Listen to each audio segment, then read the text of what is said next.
the Plotcast podcast with the Potty Plotters. Hello and welcome back to the Potty Plotters Plotcast podcast. This is season 2 and it's episode 10. I'm Julia.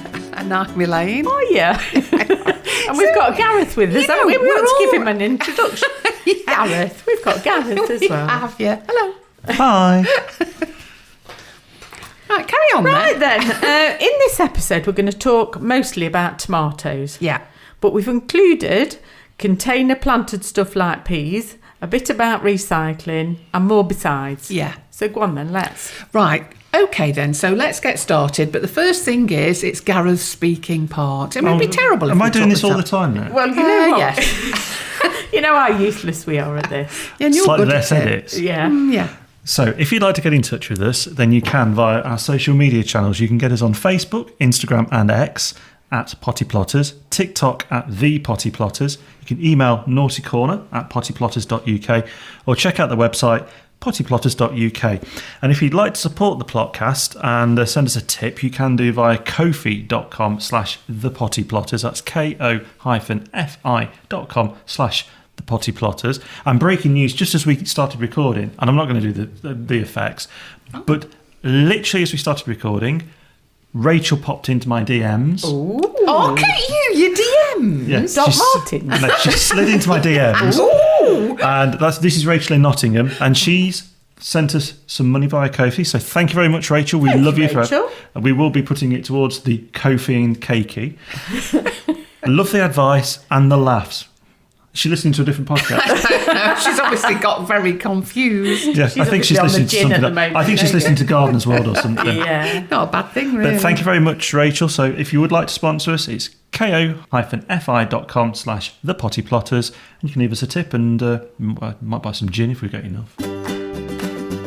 Contact the Potty Plotters anytime on Facebook, Twitter and Instagram at Potty Plotters or email naughtycorner at pottyplotters.uk. So we've had lots of messages in, haven't we, Elaine? And we love it when we get Yeah. messages, and especially when we get photos as well. But we've had a message from Kate, and Kate is an Essex lass, but she has moved to a place called Titchmarsh. We know an Alan about that, don't we? Yeah. Ooh. Has he got his own village? He's got his own doll. So they were showing something on the telly last night. They showed an old episode of Would I Lie to You? You know where they bring out possessions, and Yeah. he has a doll's house that is filled with miniature furniture in the style that he likes, as opposed to the style that he has to have at home. Alan Titchmarsh. Yeah, this is true. It was a truth. So he's got a full size doll's house, full story, and he's kitted it out. And he's got his favourite bit is the kitchen with like the little bits of food and stuff. Oh. I don't think it's connected to Titchmarsh in Northamptonshire though. Maybe that's where he's named after. Some people have funny hobbies. Kate's been in contact and she says, can she have some advice, please? This is her first full growing season and her plot has a lot of clay in with the soil. How would you advise that she deals with this? Up to now, she has stacked a couple of pallet collars on top of one another and filled them with about 40% sharp sand and 60% topsoil, ready for carrots and onions. Should she carry on doing that and anticipate the outlay of just buying compost and sand? What would you do? Well, what I would do is, if you were making your own raised beds, I would do exactly the same as we've done on mine, which is, first of all, dig it over, then layer the first layer of compost, cardboard. Put the cardboard right across so that there's no gaps anywhere. And then what I would do is I would then put my horse milk, which is what I've put on, and then I've emptied all of my old plant pots, Julia, full of soil and stuff from last year actually. Poured all that on, and now I'm just about to order a load of sharp sand with topsoil. Now I'm not going to be planting parsnips or carrots in there simply because they don't like those nutrients that's given from the horse milk. So that's where I'm going to be planting my dahlias. So I would think very carefully, because if it is that's what you're only going to be planting, which is carrots, etc., then I would not, come what may, I would not put in my horse milk. Would you? No, but if you want to break the clay down, if you've got a plot and you wanted to dig it over, the more you incorporate things like the horse muck and the compost, that will help break the clay down. It will. And you can get things to add to the soil that will help break the clay down. The Grow Organic, that is one of the things that I know helps break the clay down. But what I would say is your method, either go in raised beds, and of course once you've made the raised beds and you just top them up every year, or you go down the no dig route, because you're never then bringing up the clay. So that would work as well. It does.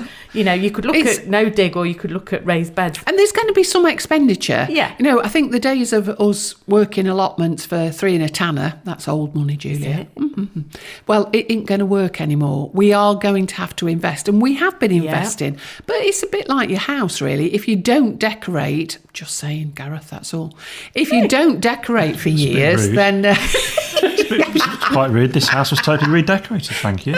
I'm just saying, that was all, in case you nodded off. And so, if you don't decorate for 20 years, don't expect everything to look prim and proper for that length of time. You do have to invest, and you do have to paint, and you do have to decorate, and you do have to update as we go along. And it's exactly the same with an allotment. So look after it, and it will look after you. So either incorporate some muck and into the soil and dig it through, either put some compost or topsoil onto your raised beds or your no-dig beds, and you're good to go. And as long as you're doing that, you should be able to grow most things in that. Have a go. We've also had contact from a lady called Jen, Elaine. And Jen is one of the ladies who are on another podcast, and the podcast is called 2 Girls, 1 Plot. And they've been in contact and said, so I've just tuned into your episode, as I do every week. Bloody love you guys. And I hear the message someone sent in about not finding a podcast with anywhere near the personality you two do. Well, I don't know what to say about this. I don't think we were that dull. Ha ha ha. Obviously, we have some work to do and can only aspire to be as great as you guys are on your podcast. Winter was a killer when you weren't on. Keep up the fantastic work, and if you fancy tuning into our podcast, clearly we're open to all feedback, good or horrible. Jen. Thanks for getting in touch, Jen. And all I can say is down to the talent. Hi. Hello. You beat me to it, Gareth, because that's what I was going to say. So, Jen, I think Jen, I can give you the advice. What you need is a good producer. That's it. That reins you in, edits out all the stuff that doesn't need to be made. Yeah. Keeps you on track. Yeah. And what else do I do?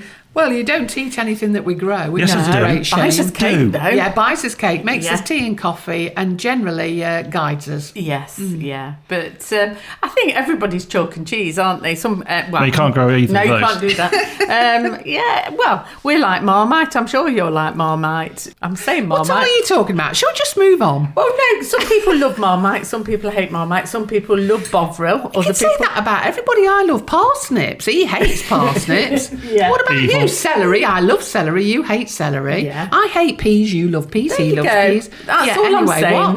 All I'm saying is what one person likes, another doesn't. So I'm sure lots of people love you, and I'm sure lots of people don't like us, in which case they've turned this off by now. Not a bad thing. The Plotcast Podcast with the Potty Plotters.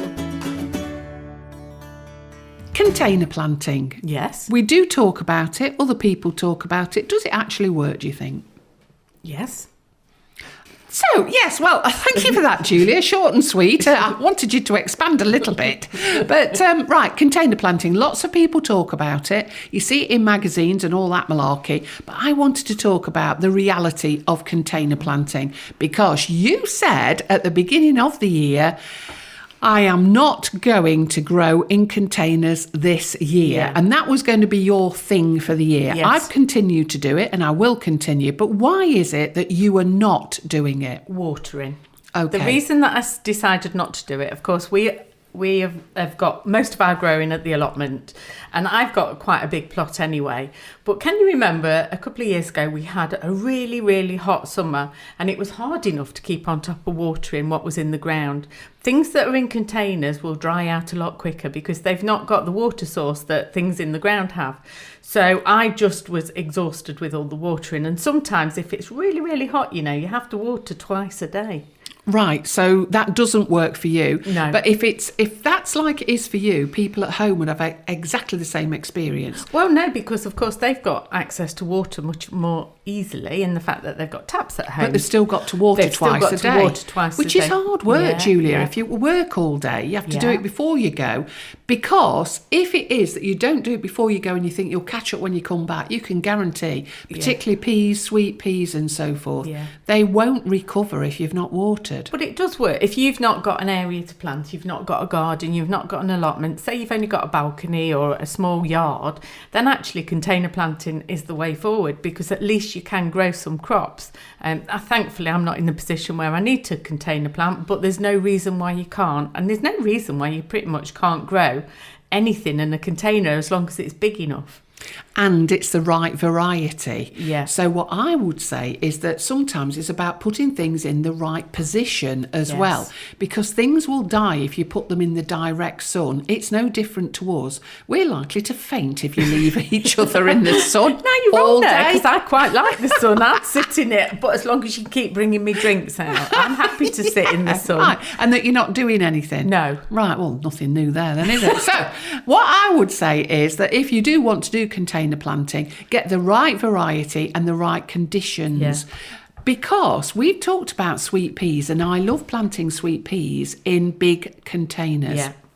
Now then, they work a treat as long as, if you remember, we move them round the side so they're in permanent shade. Yeah. But their feet are, so the roots are in the shade, their feet are in the shade, but their faces are in the sunlight.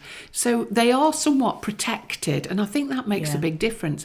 And that's the same with the peas and the beans as well. Again, we don't grow the full size ones, we grow the dwarf variety. So it's about looking and thinking carefully, because otherwise it's not going to work. It's like putting me in a size 10. I mean, I'm a size 12 now.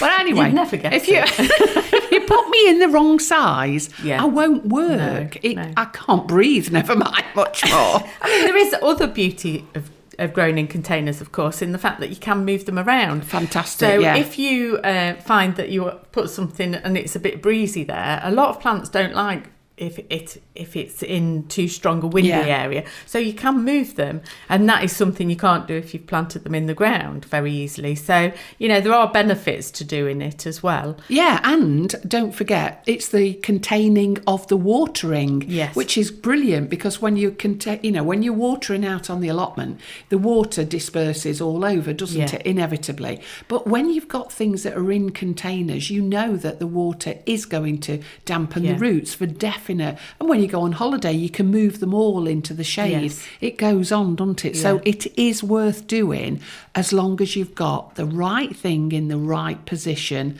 And therefore, I mean, in particular, it's about the shade for me. The amount of people who stick everything in the sun, they don't like it, not even dahlias, not even me. I know you do, but it's because you do nothing. Anyway, moving on. So I am going to be doing the meal barrows. I've said it last week. We're just waiting for a dry patch and a warmer patch. The peas now are round about 3 inches, and the broad beans are at least 3 inches. But they are the variety, Little Sutton, or the Sutton rather. They're the broad beans. They're going to go in, and we've got Little Marvel as well as peas. I'm putting my hand up here just to get a word in. Yeah, you won't. This year, when you are planting in the wheelbarrow, can you make sure that the wheel actually works and it's not got a flat tyre? Because the problem is that whilst I know you like a knackered old barrow with holes in the bottom, when it's got a flat tyre, I can't move it. And you just plonked it in the middle of my patio area at the allotment, and I couldn't move it then. I think if we recall, Julia, that was because I was doing all the work outside while you and Gareth were sat in the tangerinery, which is like an orangery but much smaller, just watching. I was freezing to death. You were nice and warm. It must have been nice to have had that chat. If you'd like to support the podcast, you can leave us a tip at ko-fi.com/thepottyplotters. That's ko-fi.com/thepottyplotters. And we'll love you forever. Right, the next thing is, let's talk about tomatoes. Yeah. You are the queen of tomatoes. I bow to your experience Thank and you. what you produce. Oh, it is thank you. amazing.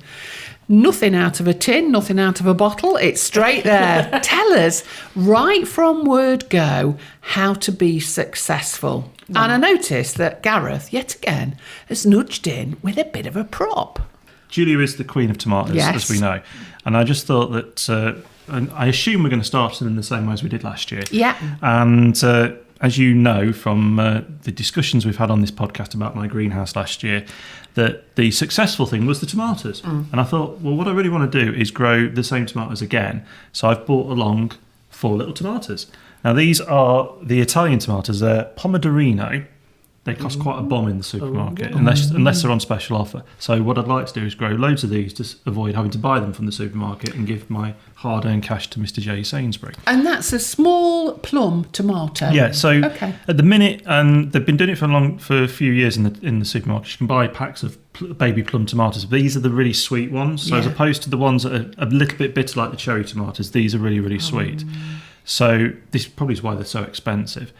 But I thought I'd hand them over and go, okay, start them off and let's plant them in the greenhouse when we get there. So how are we going to do it? Okay. Well, Gareth obviously knows that he likes these ones, but I love to go through the seed catalogues, Elaine, and read all about them and try new ones. But he knows what he's going to get, even though I've read in the seed catalogue. He doesn't know what he's going to get, because if he keeps nudging in on all of this, Julia, I tell you now. So can I request that I don't get a round robin this year? Because it definitely wasn't a round robin. Robin, it was a red robin. A red robin Right, then. It was a very, very big red robin. Oh. If you think about a little red robin, they're only about that big, the little flyy ones.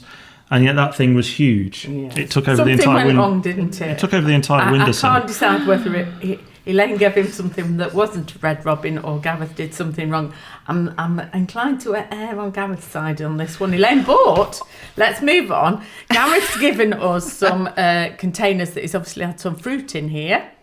And so what we're going to do when we get back to the allotment, crinkle them, make the noise, we'll make a sound effect. And so what we're going to do when we get back to the allotment, we're going to half fill these because they're about, 3 inches deep. Yeah. So we're going to half fill them with compost, and then we are going to slice his little tomatoes that he's given us and just lay the slices on top of the compost. And then on top of the sliced tomatoes, we're going to sprinkle a little bit of compost. And then I'm going to dampen the compost a little. I know that you don't. I don't know. But I'm going to dampen it a little bit with a spray. And then we're going to seal it and make a little greenhouse out of another top that's without any holes. And then we're going to germinate the seeds that are currently in those tomatoes. Okay, so what we'll do then is go back over this. First of all, you've got this fruit container. It's just a recyclable one that Gareth's very kindly kept. It's got holes in its bottom. Yes. Does this need holes in its bottom? Yes. Right, and you're going to put multi-purpose compost or compost of any sort. How far up are you going to go? About halfway, so about 1.5 inches. Lovely. Why are you doing 1.5 inches? I'm doing 1.5 inches because I want room for the roots to grow. So we are going to let them grow as seedlings into this. That's why you're going to do that. And then we're going to prick them out once they get to a size where probably they've got their first set of leaves, true leaves on. Okay, so they're going to be in this for quite some time. Yeah. So then you've cut up Gareth's tomatoes, his posh tomatoes. I'm going to slice them. Slice them. Into thin slices. And put them on the top. Yeah. Okay, and you're going to dampen that, then put a little bit of compost on the top. That's lovely. Yeah. Now then, when you've done that, where are you going to keep that? You say you were going to put a top on it. Yes. Are you going to put another one with holes in or not? What are you going to do? I want one without holes in, or if I've not got one without holes in, I'm going to pop it into a clear plastic bag. Smash it. And I'm going to then seal it. So I'm going to almost like make a humidity dome. Okay. Just to keep the moisture and the heat in. And then I'm going to pop it on my windowsill where it's nice and warm. And probably within about 10 days, they'll start to shoot. Now, when they start to grow, what should I do? Because you've made it into your humidity tent. Yeah. Right. Yeah. What are you going to do with that then? Do we leave the top on, take the top off? No. As soon as you start to see the seeds germinating in the tomatoes and they start to appear through the compost, I'm going to take the top off, because if you don't take the top off, that is going to cause the seedlings to rot and probably suffer from dampening off. So we want them then to be able to breathe and to grow and take in the air. Right. Another thing is we're going to put a label in and a date so that we know when we've done it. And then after, you say 10 to 14 days, we will come back and we'll be talking about Gareth's tomato plants. We will. The Plotcast podcast with the Potty Plotters. So, yes, I did want to talk a little bit more about tomatoes because I keep seeing stuff. I'm not on that social media stuff very often, but the amount of people who keep talking about having grown tomatoes and growing tomato plants so far in advance of us. Now, what are the difficulties that we experience up the plot? Well, the difficulties are if you take them down the plot too early, and we're seeing people coming up the allotment in about March time with plants in hand. It's too early. We're going to get a frost. They will die. It needs to be kept in a heated conditions for them to grow. And even at that time of year, we've not got enough light in March for them to grow properly. So what you'll find is they become quite leggy. So whilst you might see them on the social medias and everything, people have probably got grow lights, heat mats, all kinds of things to keep them going, to turn them into nice bushy plants. Just leave them a bit longer. Don't panic. There's plenty of other things to worry about and think about growing. So what I do at that time of year, I start thinking about the area that I'm going to plant them. Right. So I'm planting them in the ground in my polytunnel. So I'm incorporating lots of horse muck into my polytunnel on one side, and then I just lay the compost on the other side where it's no dig. And I'm just getting the area ready. So when you're thinking about where to plant your tomatoes, you can either plant them directly in the ground, which I love to do because I know there's plenty of moisture in there.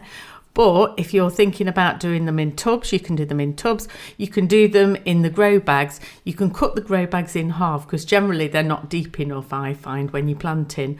But of course, again, going back to the container planting, if you're doing them in a tub or if you're doing them in a grow bag, you've got to be consistent with your watering with tomatoes, which is where the advantage of planting them the ground comes from. So you have to be careful. I would say the bigger the tomato, the better off you're probably putting them in the ground rather than in the grow bags or the containers. And the reason is because of the moisture that they require and the consistency. It takes a lot of work to get that. And if you've not got that moisture going in at the right time, it's more like the plant is more likely to suffer blossom end rot on the fruits, which is when they get black on the bottom of the tomato. That is because of inconsistent watering. So think about where you're planting them. And then really it's about selecting the seeds you want to plant at around March, April time. Okay, well, I have selected mine. Yes, so I've gone selected? For Alicante, yes, which is the oldie-fashioned type, and it's just a standard salad tomato. Yeah. I've gone for Red Robin, regardless of what you two say, because I'm going to prove the point that if they're in the right conditions, they are perfect, Gareth. Yes. And then I've also got Shirley, and Shirley, again, is a standard salad tomato. Yeah. And I've also got some Sun Gold. I knew it was those words in a different way. And I've got those as well as Shimmer. Right. And Shimmer is a green to orangey stripy one, which we tested when we went to, was it Tatton or Chelsea?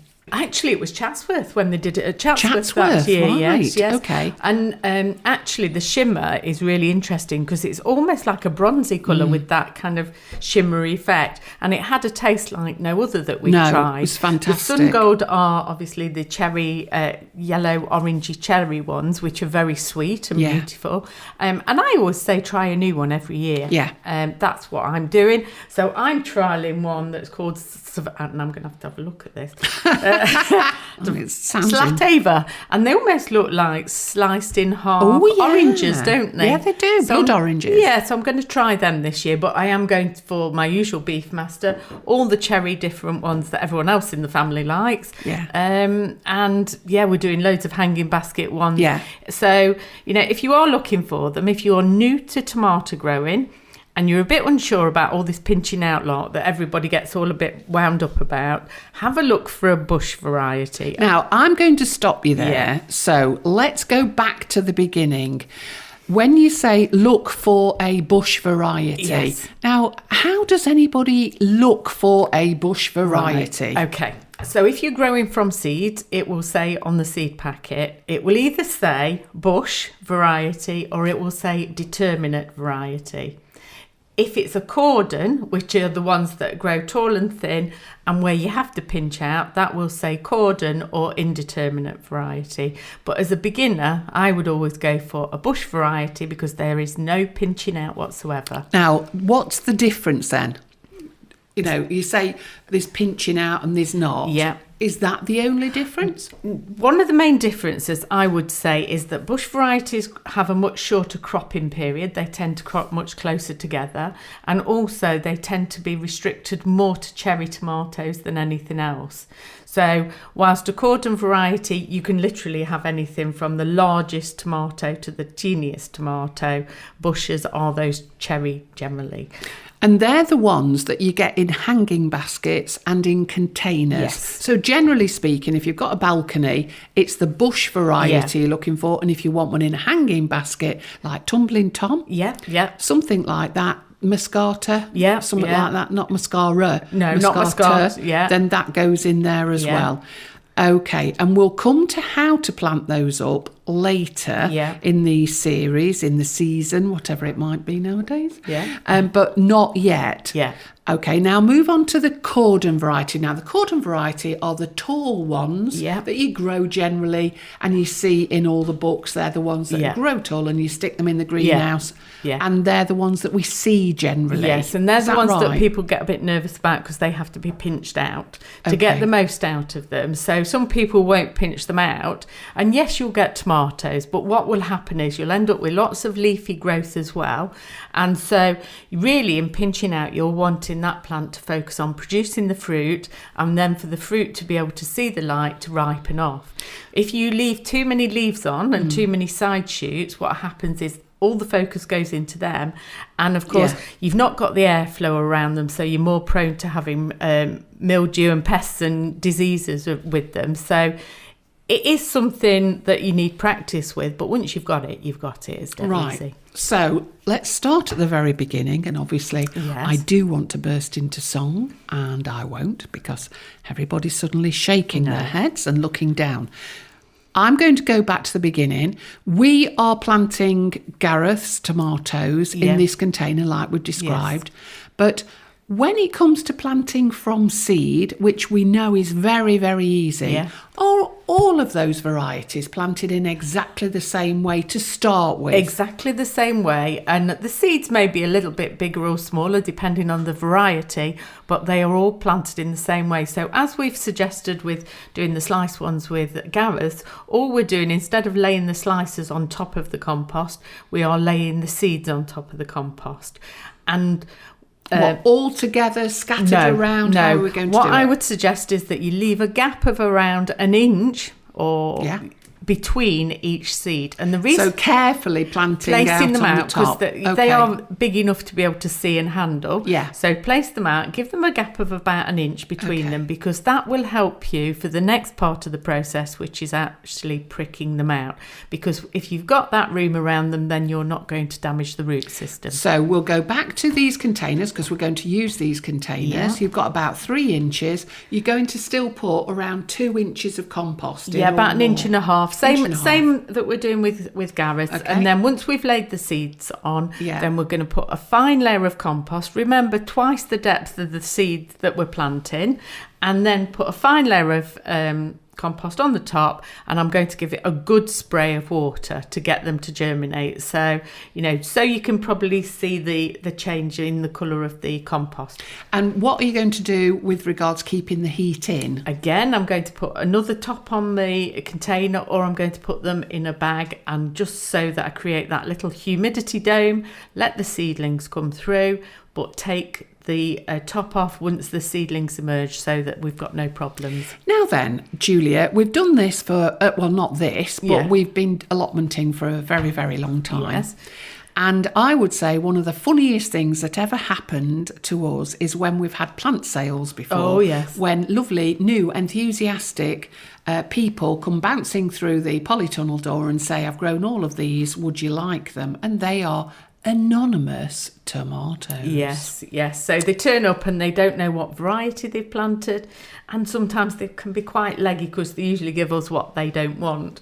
Legginess can be counteracted to a certain extent by burying the stem quite deep, because if you think of a tomato, if you look at it, it's got little furry fuzziness on the outside. That's actually roots, so we can drop them, so we can counteract that, but you can't counteract the problem that you don't know what they are. And really, just by looking at them, they all look the same pretty much. They'll grow at different rates. So, we did used to do lucky dip tomatoes, didn't we? But variety is really important, and it's important with anything that you're growing. Whether it's tomatoes, whether it's cabbages, whatever, you need to write the variety on, because otherwise you don't know what you're planting and how to plant it. And most importantly, if, for instance, we are doing hanging baskets for Gareth, and we end up putting a cordon variety that will grow up to about 7 foot, that's really not very good. Well, it wouldn't just carry on growing, because it'd literally just grow and snap off. So we'd have no tomatoes, which would be worse than a 7 foot tomato. Okay. So it's dead important to write not tomato, but tomato, then red robin, and then the date that you set the seed. And you put the date on, simply then you will know whether or not they've worked, because after 3 weeks, if they've not come up, they've got a problem. Okay, well, that is a basic level of how to get tomatoes started, from start right the way through to seedling. And then when we come back in probably a fortnight, we'll carry on talking about what to do now, so that everybody can be successful with tomatoes. Might even leave one for Gareth. Hints and tips for shortcuts to success. The Potty Plotters Plotcast. So, Elaine, you've got a hint and tip this week, haven't you, about hanging baskets and bedding plants? Yeah, well, bedding plants, they're all well and good in hanging baskets, but I just think that it's far better to do a lettuce. So what I do is I now plant lettuces, and then what I do is when they start to come up as plants, I put them in hanging baskets. I think they look lovely, but what's even funnier is slugs can't climb that far. No, I'm just envisaging your lovely front door, the entrance to your house, and you've got hanging baskets greeting people. Are you sure you don't want to put bedding plants in? No. A massive iceberg. She is odd, isn't she? Anyway, well, thanks for listening to this episode, and please do get in touch. And next time, what we're going to be talking about next time? Chard. Ooh. And you're going to be planting your parsnips, aren't you? Yep. And cucumbers. Oh, yes. Yeah, and loofahs. Yes, let's do both. Yeah, they are some of the best things you can grow, I think. I suppose. Gareth, do you like them? What, cucumbers? Yeah. Yeah, of course. We had cucumbers last time. Of course I do, he says. Yeah, of course I do. He likes everything. Anyway, so we're going to finish this now, because Gareth said if we finish early, we can go and play with the cat. Come on, I'm glad you've said it like that. The Plotcast Podcast with the Potty Plotters is an Amberland Media production.